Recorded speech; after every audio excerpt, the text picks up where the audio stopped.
A former casino floor manager just broke his NDA to reveal something shocking.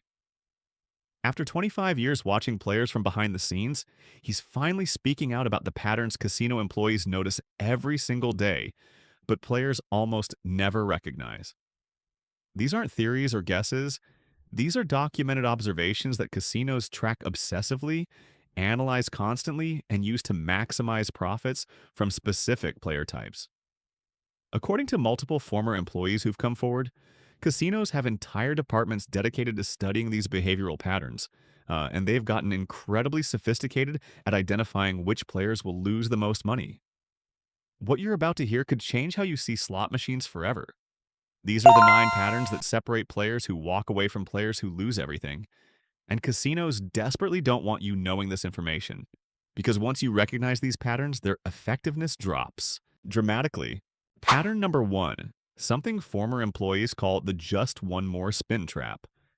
A slot attendant who worked at a major Las Vegas casino for 12 years revealed something disturbing about player tracking data. The casino's system specifically flagged what they internally labeled session extension behavior, and the numbers were startling. According to the documentation this employee reviewed, players who verbalized the phrase just one more spin or anything similar stayed at machines 3 times longer than they originally intended. The tracking data showed that 78% of players who said some version of one more spin remained at their machines for 90 additional minutes or longer. Think about that for a moment. 90 minutes when they were literally about to leave. Here's where it gets really manipulative. Meet Susan, a case documented in the employee reports. She planned a 30-minute session, set aside $200, and stuck to her plan almost perfectly. 28 minutes in, she gathered her belongings, cashed out her ticket, and stood up from the machine. Then it happened. She decided on just one more spin. That spin hit a $60 win. Not huge, but enough to feel good. 4 hours later, Susan was still sitting at that same machine, and she'd lost $1,200. The employee who documented this case said it happens constantly, multiple times per shift, and it's not random. Former employees revealed that casinos deliberately program machines in high-traffic areas with slightly higher hit frequency in the first 10 spins after idle periods. Read that again. When a machine has been sitting empty, those first few spins after someone sits down have better odds of hitting something. It's designed specifically to catch players right when they're trying to leave. You gather your things, the machine registers as idle for those few seconds, you sit back down for one more spin, and suddenly you're in that optimized window. The technical specifications aren't dramatically different. Maybe the hit frequency increases from once every 32 spins to once every 26 spins, but that's enough to create the pattern employees see every single day. The psychology behind this is what former workers call recency bias exploitation. When you're about to leave and you hit a win, your brain interprets that timing as significant. It feels like the machine is getting hot right now, like you'd be walking away from momentum. Employees are actually trained to watch for this specific behavior. They learn to identify players gathering belongings, then they observe whether those players hit wins and extend their sessions. According to the former floor manager, this pattern became so predictable that supervisors could estimate daily revenue just by counting how many players they saw starting to leave but then returning to their seats. But if you think that's manipulative, wait until you hear about the pattern we're covering next, because this one involves something casinos track from the very first moment you approach a machine. Pattern number 2 is what former employees call the build denomination trap, and an ex-slot technician explained exactly how this works. Casinos don't just track how much money you spend. They track which bill denominations you insert into machines, and the data they've collected reveals something crucial about player behavior. According to internal reports this technician accessed, players who insert $100 bills lose significantly more money per session than players who insert $20 bills. The difference isn't small either. The tracking data showed that $100 bill players averaged 47-minute sessions, compared to 23-minute sessions for $20 bill players. Same machines, same games, but the denomination of that first bill predicted how long someone would stay and how much they'd ultimately lose. The psychology here is something behavioral economists call mental accounting. When you insert a $100 bill, that money stops, feeling entirely real in the same way. It becomes credits, a number on a screen, something abstract. When you insert a 20, you remain more connected to the actual cash value. You're more likely to think in terms of, I've lost 320s, rather than I've lost some credits. Former employees say this pattern is so reliable that floor managers specifically watch for what they internally call $100 players, because these individuals represent high-value targets. Let me tell you about Robert, whose experience was documented by a casino host. Robert started as a $20 bill player, visiting twice a month and losing an average of $180 per visit. Then something shifted. He received a promotion at work, started feeling more comfortable with money, and began inserting $100 bills instead. Over the next 3 months, his average loss per visit increased to $640. Same machine, same casino, same person. The only variable that changed was that initial bill denomination, but it fundamentally altered his entire playing behavior. Here's what really exposes how deliberately casinos exploit this pattern. Former employees report that casino hosts receive automatic alerts when players insert $100 bills. The player tracking system flags these insertions immediately, and hosts are specifically trained to approach these players within 5 minutes to offer complimentary drinks. Think about what that combination creates. You're already in the mental accounting mindset where money feels less real, and now alcohol enters the equation, further reducing your inhibitions and your awareness of how much you're actually spending. According to the documentation former employees reviewed, this tag team approach of mental accounting plus alcohol equals dramatically extended sessions and significantly higher losses. They're literally watching what you put into the machine and adjusting their approach in real time, based on that information. And speaking of things casinos watch, machine number 7 is going to shock you when we get there. Now, you might be wondering about the patterns casinos use in their actual floor layout, and that's exactly what we need to discuss next. Pattern number 3 is something a former floor designer calls the win zone layout pattern. And what he revealed about strategic machine placement should make every player stop and look around the casino differently. This designer spent 8 years configuring slot floors for a major casino chain, and he explained that casinos deliberately place what they internally call showcase machines in specific high-visibility locations. These machines go near entrances, directly outside bathrooms, within sight of ATMs and along main walking paths.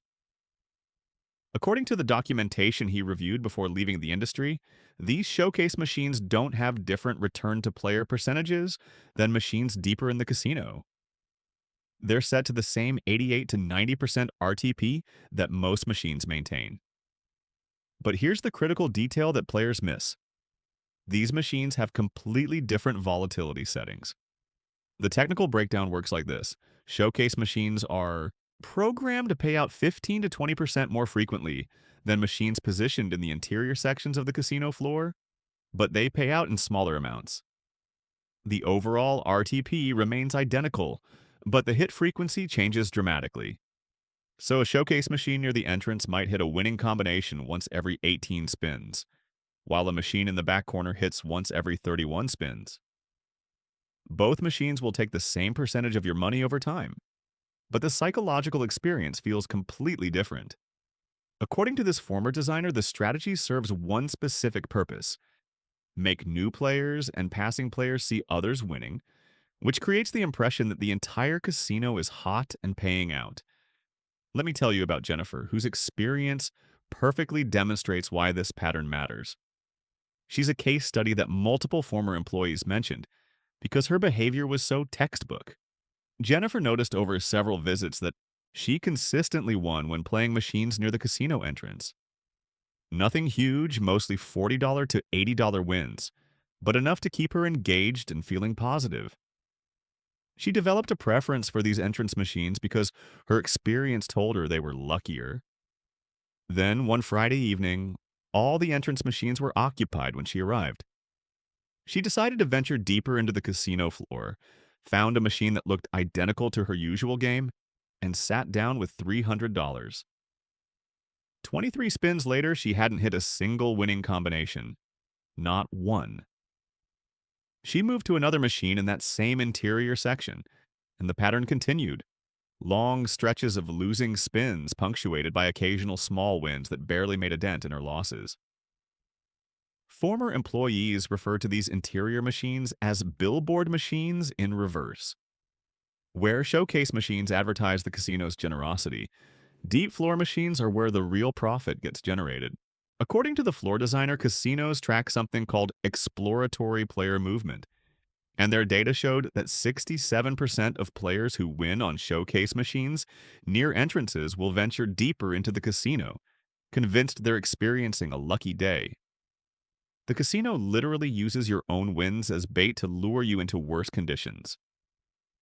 And here's what makes this pattern especially insidious. The RTP remains identical, so casinos aren't doing anything illegal. They're simply manipulating the timing and frequency of wins to control player psychology and movement patterns. The same designer explained that floor layouts get redesigned quarterly based on performance data. Machines that aren't generating sufficient revenue in their current positions get moved, and showcases that are paying out too frequently get their volatility settings adjusted.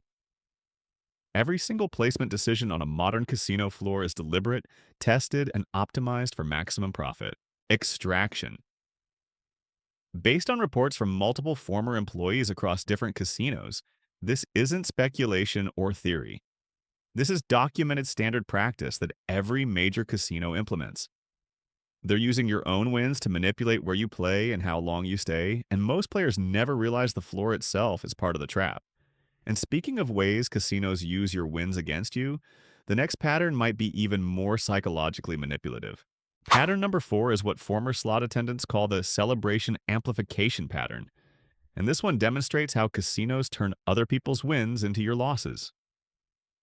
A former attendant who worked at 3 different casinos over 9 years revealed something disturbing about how jackpot payments are processed. When a player hits a hand-pay jackpot, any amount that requires an attendant to come verify and pay, rather than the machine paying automatically, the processing time varies dramatically depending on where that machine is located on the floor. According to this attendant, hand-paid jackpots in high-traffic areas consistently take 8 to 12 minutes to process, while identical jackpots in quiet corners of the casino take 4 to 6 minutes. The difference isn't accidental. Internal training documents that former employees reviewed specifically suggest extending hand pay processing time during peak hours to maximize what the documents call the winner visibility. The strategy is straightforward. When other players see someone receiving a jackpot payment, especially if that payment process is visible and prolonged, those observers interpret the event as evidence that the casino is paying out today. The psychological mechanism exploits what researchers call the availability heuristic. Recent visible events feel more probable and more frequent than they actually are. You see 3 jackpots being paid out within 20 minutes, and your brain unconsciously calculates that jackpots must be hitting regularly, even though those 3 wins might represent just 3 machines out of 2,000 currently being played. Let me tell you about David, whose documented experience shows exactly how this pattern influences behavior. David arrived at the casino planning to play for about an hour with $200. Within his first 15 minutes on the floor, he witnessed 3 separate jackpot payments happening in his general vicinity. An attendant loudly congratulating one winner, paperwork being processed at another machine, and a third player excitedly calling someone on her phone about a big win. David's interpretation of these events, which he later described to a casino host who documented the conversation, was that the casino must be having a hot day. He increased his bet sizes, convinced that jackpots were hitting frequently, and he should position himself to capitalize on the trend. 4 hours later, David had lost $2,800 chasing similar wins that never materialized. The former attendant confessed that supervisors explicitly told staff to take their time with paperwork when the floor was crowded. She recalled specific instructions. Don't rush, congratulate winners enthusiastically, make sure other players see what's happening. According to player tracking data that employees accessed, winner visibility correlates with a 23% increase in bet sizes among nearby players within the following 30 minutes. The casino isn't just paying out a jackpot. They're converting that single payout into increased revenue from dozens of surrounding players who witness the event and adjust their behavior accordingly. Some casinos train attendants to make loud announcements. Wow, that's the third jackpot in the last hour, or congratulations. You're the second big winner on this bank today.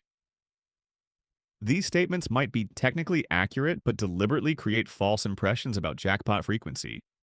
They're turning other people's wins into your losses, using social proof and visible rewards to manipulate your perception of probability.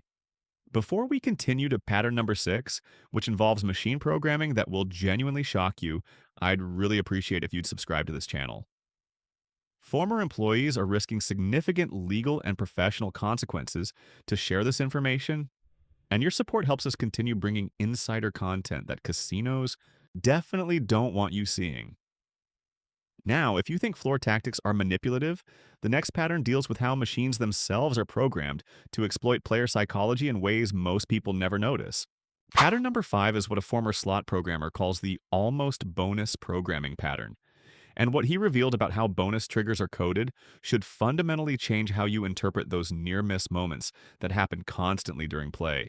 This programmer worked for a major slot machine manufacturer for 6 years, and he explained that bonus symbols don't appear on reels through pure random distribution, the way most players assume. According to technical documentation he reviewed before leaving the industry, bonus symbols are weighted to appear invisible but not winning positions at frequencies that significantly exceed what random probability would produce. The math is deliberately designed to create what the industry internally refers to as motivation programming. Here's the technical breakdown that most players never consider. If real positions were truly random, you'd see near misses where you land 2 symbols away from triggering a bonus round, just as frequently as you'd see far misses where you're 5 or 6 symbols away from triggering. The distribution should be relatively even across all possible outcomes, but that's not what actually happens on modern slot machines. Former employees who track this pattern documented that near-miss configurations appear 34% more often than random distribution models would predict. That's not a small discrepancy. That's a deliberate programming choice that creates a specific psychological effect. Let me tell you about Michelle, whose documented experience demonstrates exactly why this pattern matters. Michelle started tracking her play sessions after she noticed something felt off about how often she seemed to get close to bonus triggers without actually hitting them.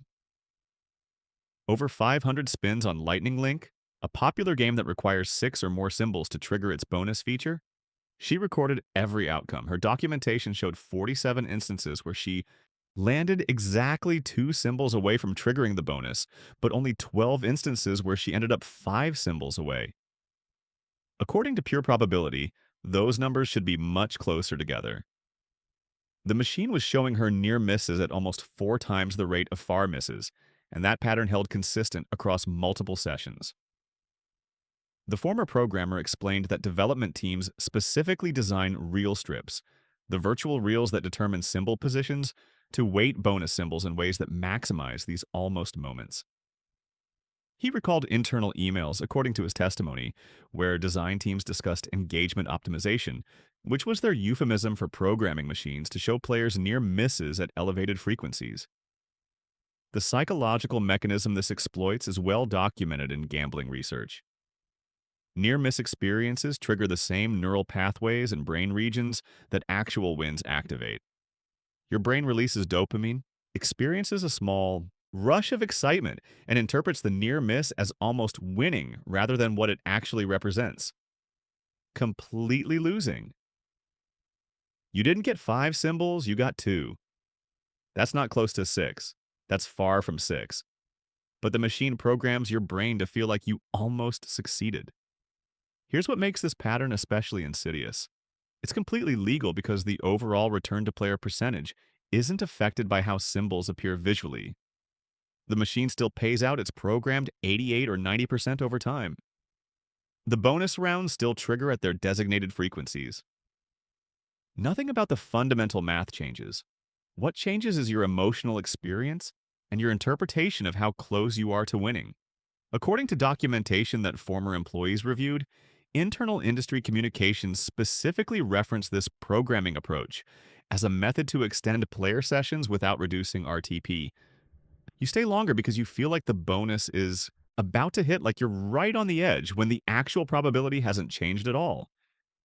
Your brain is being systematically tricked into interpreting losses as near wins, and that false interpretation keeps you playing through longer losing streaks than you would tolerate if you accurately understood how far you actually were from triggering those bonuses. And if you think that's manipulative, the next pattern is even more insidious because it makes you celebrate and feel good about spins where you actually lost money. Pattern number 6 is something a former audio designer calls the false win sound pattern. And what he revealed about how modern machines program celebration sounds should make you question every positive feeling you've ever experienced while playing slots. This designer worked for a slot manufacturer for 7 years, specifically creating the audio profiles that machines use during gameplay.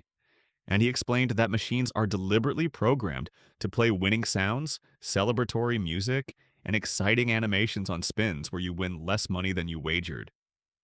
The industry has a technical term for these outcomes: losses disguised as wins, abbreviated as LDWs in internal documentation.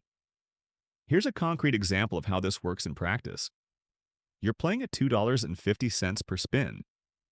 The reels stop, you see a combination of symbols line up, the machine erupts with celebratory sounds and flashing lights, and you win $1.75. That feels like a win. The machine is certainly treating it like a win, but you just lost 75 cents on that spin. You're down money, but your brain is experiencing the psychological and neurological response of winning because the machine told you that you won.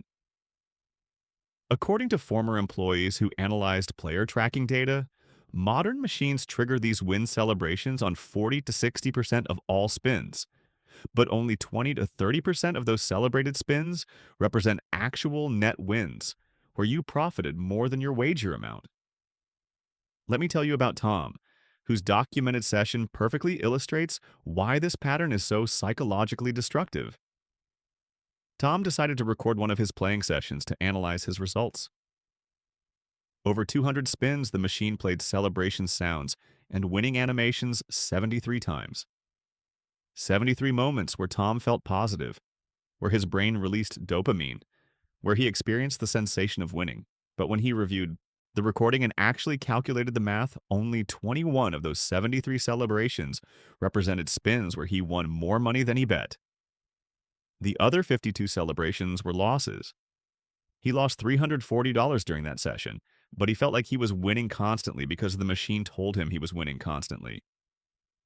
A former floor manager shared that they regularly encountered players complaining about a confusing phenomenon. They felt like they were winning most of their spins. The machine kept celebrating and paying out, but somehow their balance kept decreasing. These players literally couldn't distinguish between actual wins and false wins because the machine's audio and visual feedback made no distinction between the two. The technical reality behind this programming involves well-established neuroscience. Research studies have demonstrated that losses disguised as wins activate the same reward pathways in the brain that genuine wins activate. Your neural response to a false win is nearly identical to your response to a real win. The dopamine releases, the positive feeling occurs, and your brain encodes the experience as successful, even though you just lost money.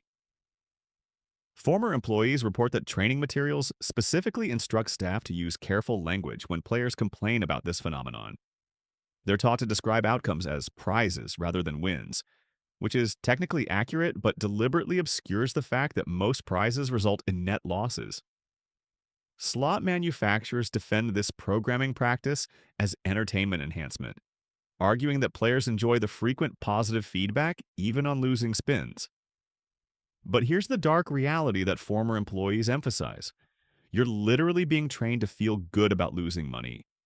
The machine is systematically reconditioning your emotional responses so that losses produce positive feelings instead of negative ones. Every false win, celebration reinforces neural pathways that associate gambling with reward, even when the mathematical reality is consistent loss.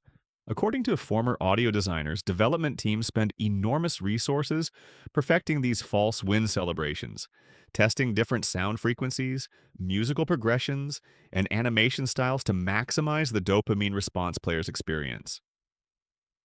The goal isn't to reflect reality. The goal is to make losses feel like wins, so you'll continue playing through longer losing streaks without the negative emotional feedback that would normally signal you to stop. Pattern number 7 involves something so manipulative that several former employees said it made them quit the industry entirely. And we're getting to the final 3 patterns where things get really dark about how casinos exploit specific player vulnerabilities. Pattern number 7 is what former casino hosts call the vulture exploitation pattern, and what they revealed about how casinos deliberately manipulate players who think they've discovered a winning system should fundamentally change how you view advantage play attempts. A former casino host who worked at a major property for 9 years explained that surveillance and floor management teams are specifically trained to identify and track what the industry calls vulture players. These are individuals who patrol the casino floor looking for abandoned machines with promising conditions, progressive jackpots approaching their must-hit levels, bonus accumulation features that previous players built up but didn't complete, or persistent state games where the game conditions carry over between players. According to documentation this host reviewed, casinos don't discourage this behavior. They actually encourage it because the internal math reveals something that vulture players almost never realize. Here's what former surveillance operators explained about how this pattern actually works in practice. Cameras specifically track players who exhibit patrol behavior, individuals who walk the floor examining machine screens, rather than sitting down to play immediately. The system flags these players in the database with specific behavioral markers, and floor managers receive notifications when known vulture players enter the property. But instead of asking these players to leave or preventing them from playing abandoned machines, casinos deliberately leave promising machines appearing available. A former pit boss confessed that staff meetings included discussions about vulture players, and the tone wasn't concerned or frustrated.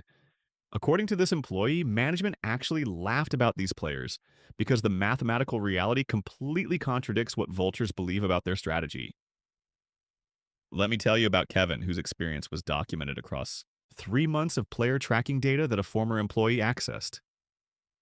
Kevin developed what he considered a sophisticated system for beating slot machines. He would arrive at the casino and spend 30 to 40 minutes walking the entire floor, examining every progressive jackpot game to find machines where the progressive meter had climbed above 80% of the must-hit-by amount.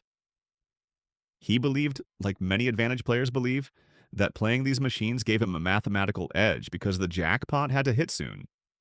He kept detailed spreadsheets tracking his play, recording which machines he played, what the progressive levels were when he started, and how much he won or lost on each session. Over 3 months of documented play, Kevin's spreadsheets showed that he broke even. Not ahead, not behind, essentially neutral. He interpreted this result as validation that his system worked, that he'd found a way to eliminate the house edge. But here's what Kevin didn't know, and here's what the casino's internal tracking data revealed.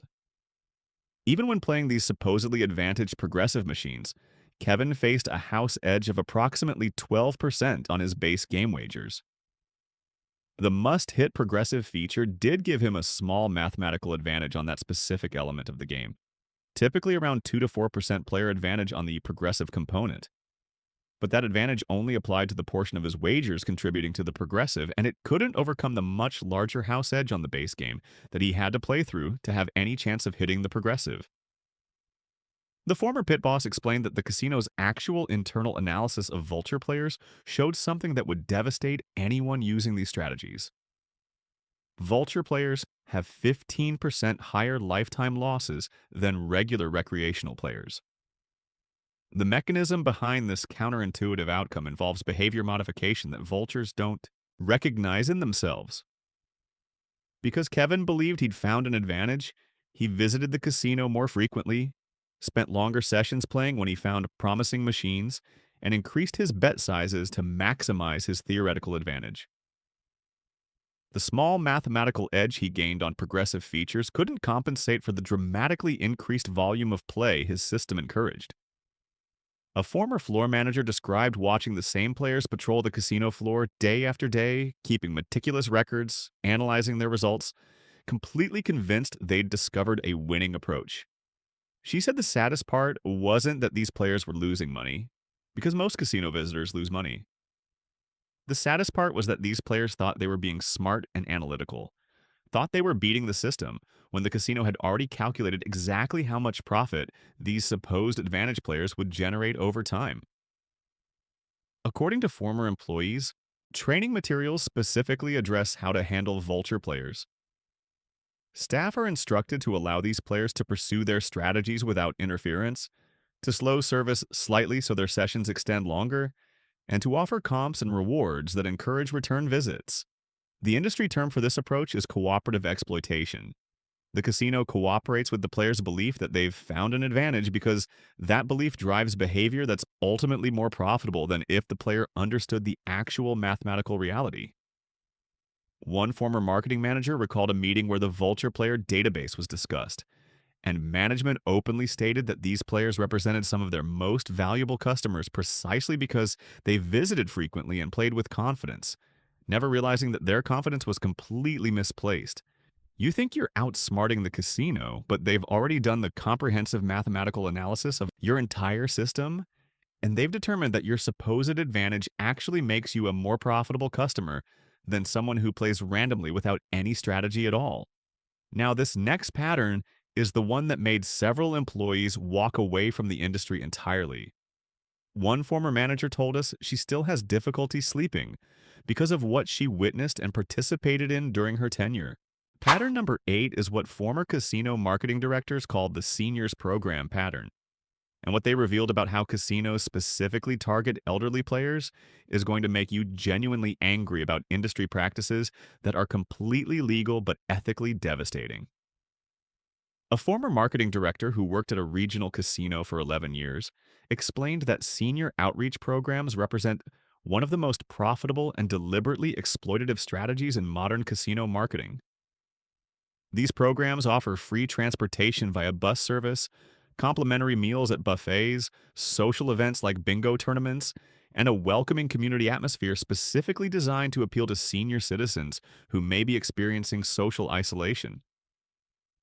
According to internal marketing documents this director reviewed before leaving the industry, casinos track behavioral patterns of senior players with disturbing precision. The statistical profile that casinos have developed for players aged 65 and older reveals why these programs exist. Internal data shows that senior players have 40% longer average session times than younger players, 25% higher revisit frequency, meaning they come back more often, 18% lower likelihood of setting or adhering to loss limits, and 35% higher response rates to free play promotional offers. A former casino host explained that properties literally schedule senior-specific events like Seniors Tuesday, where free lunch buffets are offered from 11 in the morning until 2 in the afternoon, knowing from years of tracking data that every participant will stay for 3 to 4 hours of machine play after the meal.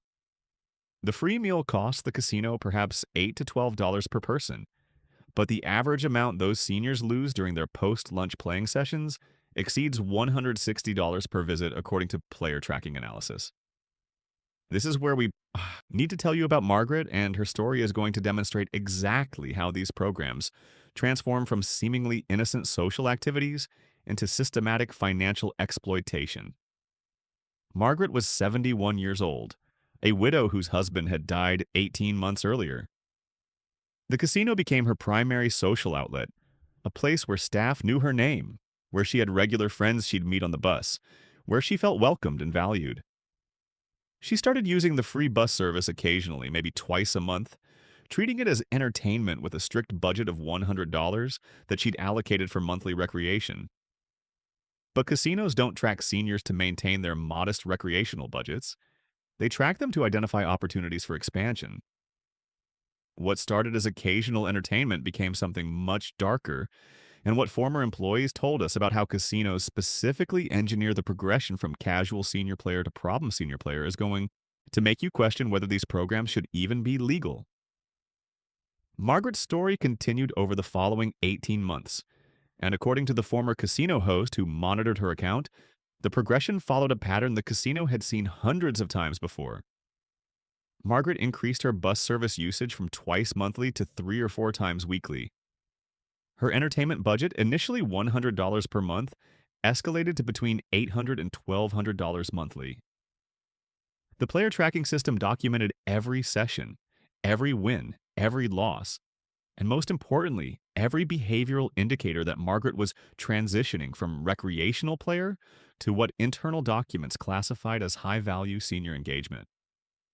The casino host explained that the tracking algorithm specifically flagged Margaret's account when her visit frequency increased beyond statistical norms, and that flag triggered a series of automated responses designed to reinforce and accelerate her playing behavior. Here's where the systematic exploitation becomes truly disturbing. Margaret's casino host received automatic notifications whenever her play patterns showed signs of what the system called cooling off behavior. If her visit frequency dropped by 25% or more compared to her previous 4-week average, the player development system automatically generated a free play offer, timed to arrive exactly when the data predicted she might be reconsidering her casino visits. These offers weren't random acts of generosity. They were algorithmically calculated interventions designed to prevent player attrition. A former marketing manager who helped design these systems explained that the timing and amounts of offers were optimized based on thousands of data points from similar player profiles.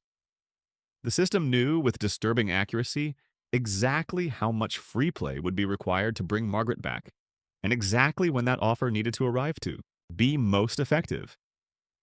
The psychological mechanism these offers exploit involves what behavioral researchers call reciprocity obligation. When the casino sends you $25 in free play, your brain interprets this as a gift that creates social debt. You feel obligated to use the offer, and once you're back at the casino using that free play, you inevitably continue playing with your own money long after the promotional credits are exhausted. Former employees report that internal analysis showed free play offers generated an average return of 8 to 12 times the offer value in actual player losses during the visit where the free play was redeemed. Margaret's documented outcome, according to the employee who accessed her complete player history, showed that she spent approximately $16,000 over those 18 months. $16,000 from a 71-year-old widow on a fixed income whose initial monthly entertainment budget had been $100. But here's what makes Margaret's story particularly heartbreaking and what ultimately drove multiple employees to quit their positions. The casino wasn't just Margaret's gambling venue. It had become her primary social connection, the center of her weekly routine, the place where she felt less alone after her husband's death. Several former hosts described the devastating dynamic they witnessed repeatedly with senior players. Stopping gambling meant stopping social connection, meant losing the community and relationships that had formed around casino visits, meant returning to isolation and loneliness. One former host recalled a conversation where Margaret mentioned she'd skipped a prescription refill one month because money was tighter than expected. The host reported this concern to her supervisor, hoping the casino might intervene or reduce Margaret's promotional offers or do something to help a regular customer who was clearly struggling financially. The supervisor's response, according to this employee's testimony, was that Margaret was an adult making her own choices, and the casino had no responsibility to manage her spending decisions. The scale of this pattern extends far beyond individual stories. The same marketing manager estimated their property alone had more than 200 senior citizens following similar patterns. Players who'd progressed from occasional recreational visits to frequent, high-loss sessions driven by social need as much as gambling desire. Industry data that former employees accessed showed that senior-targeted programs had expanded dramatically across the casino industry over the previous decade, with properties investing millions in buses, meals, events, and promotional offers specifically designed to attract and retain elderly players. Casino executives defend these programs using the same language Margaret's host heard from her supervisor. Seniors are adults capable of making their own entertainment choices, and Casinos provide valued socialization opportunities that improve quality of life for isolated elderly individuals. But former employees described training sessions where senior players were explicitly discussed as high lifetime value, low risk customers. Low risk in this context meant unlikely to complain, unlikely to cause problems, unlikely to advocate for themselves when losses became unsustainable. Three marketing department employees from the same property quit within a single year, according to the former director who shared Margaret's story. They couldn't continue participating in systems that exploited loneliness as a profit center, that deliberately targeted vulnerable populations, that transformed social connection into financial extraction.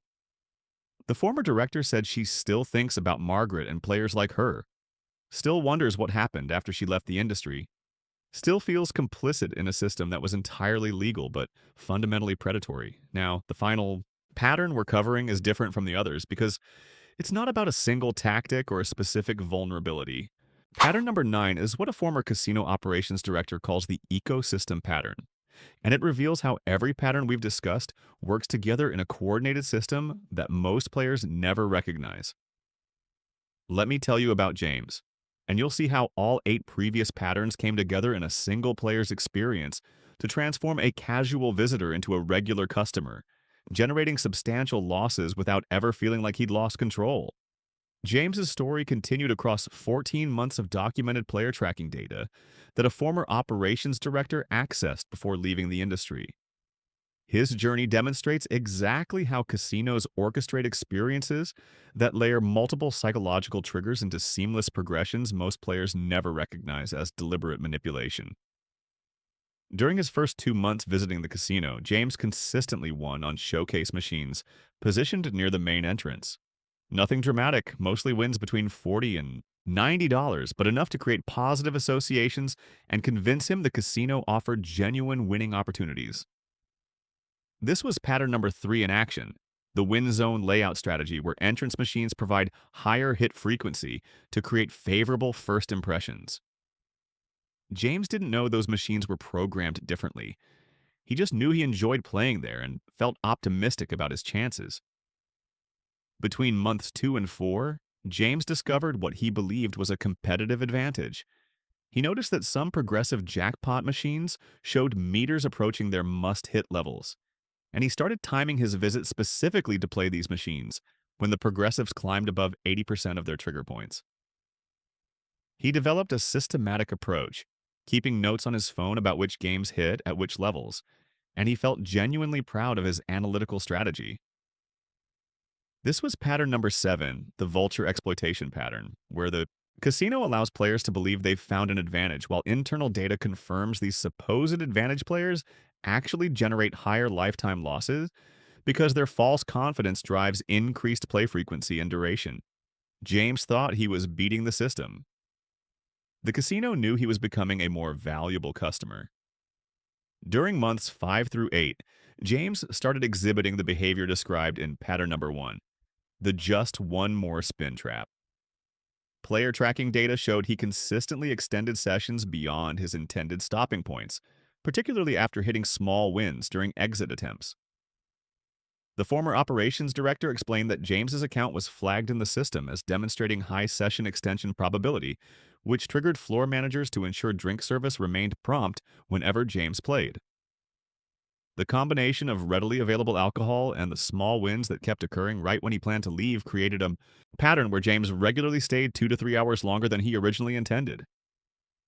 He didn't recognize this as systematic.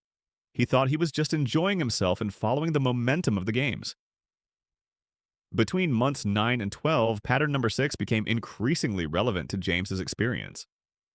The false win sound pattern, where machines celebrate losses as wins, kept James feeling positive about his sessions, even as his actual losses accumulated.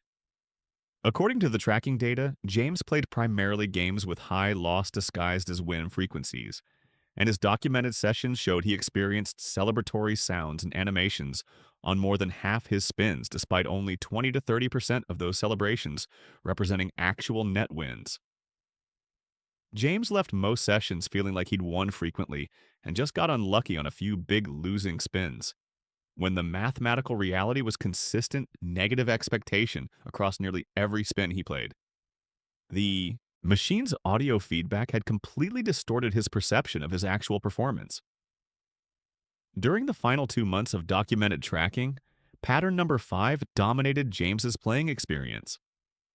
Near miss bonus programming kept him convinced that significant wins were imminent, that he was consistently getting close to triggering major bonus features. He'd see 2 symbols away from a bonus and interpret that as almost winning rather than completely losing. The frequency of these near miss configurations, 34% higher than random probability would predict, created persistent optimism that kept James playing through extended losing streaks.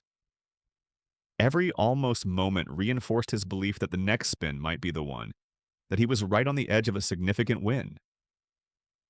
The casino host who monitored James's progression explained that this represented what internal training materials called a perfect player journey. Every department executed their role effectively. Floor management optimized machine placement and drink service timing. Marketing sent appropriately calibrated promotional offers whenever James's visit frequency showed any decline. Surveillance tracked his behavioral patterns and updated his player profile continuously. Host services provided exactly enough personal attention to make James feel valued without making him feel watched. And through all 14 months, James never felt manipulated or pushed. He thought he simply enjoyed playing slot machines, that he'd developed some useful strategies, that he was making autonomous entertainment choices. According to the former operations director, James probably still believes that today.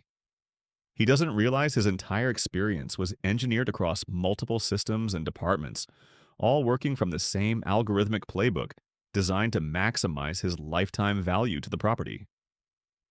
The tracking data showed James's total documented loss over those 14 months reached $28,400. He'd progressed from a player who visited twice monthly with $200 budgets to someone visiting 3 to 4 times weekly and averaging $600 in losses per visit. The former director emphasized that James's story wasn't unique or exceptional. Modern casino management systems orchestrate these progressions across thousands of players simultaneously, using artificial intelligence-assisted pattern recognition to identify each player's current journey stage and deploy the appropriate interventions. This isn't one trick or one deceptive practice.